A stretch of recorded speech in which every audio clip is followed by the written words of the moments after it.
আন্তর্জাতিক মানের fashion model এবং নকশাকার বিবি রাসেলের সম্মানে ফরিদপুরে চলছে 3 দিনব্যাপী বিবির মেলা।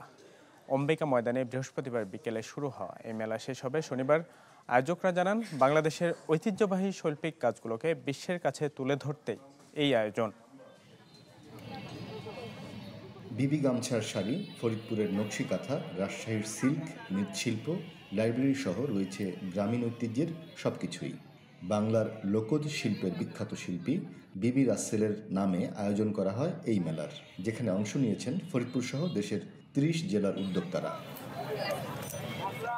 বাংলার ঐতিহ্যকে ধারণ করে সাজানো স্টলগুলোতে রয়েছে দর্শনার্থীদের ভিড়।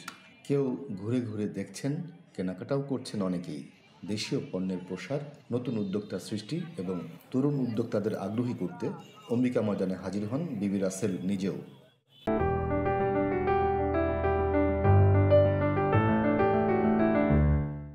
বিবির মেলা বলে আমি আরো আসছি, কারণ বিবি রাসেল আমার একজন মানে অনেক আমার ইন্সপায়ার করে আমাকে।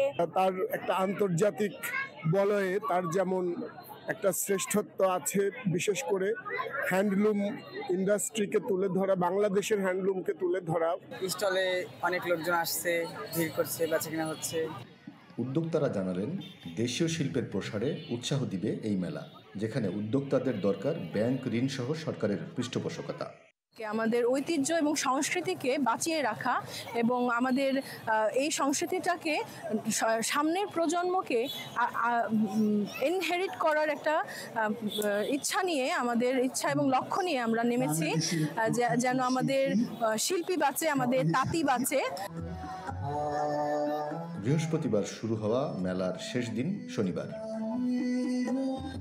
হাসানুজ্জামান, চ্যানেল 24, ফরিদপুর।